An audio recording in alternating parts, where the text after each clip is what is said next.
حدثنا أبو أسامة عن بريد عن أبي بردة عن أبي موسى رضي الله عنه عن النبي صلى الله عليه وسلم قال: ليأتين على الناس زمان يطوف الرجل فيه بالصدقة من الذهب ثم لا يجد أحدا يأخذها منه، ويرى الرجل الواحد يتبعه 40 امرأة تلذن به من قلة الرجال وكثرة النساء।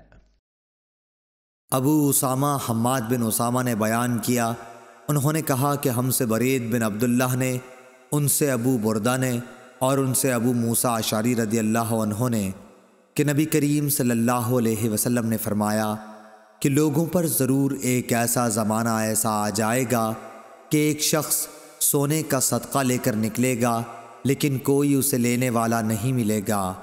और ये भी होगा कि एक मर्द की पनाह में 40-40 औरतें हो जाएंगी, क्योंकि मर्दों की कमी हो जाएगी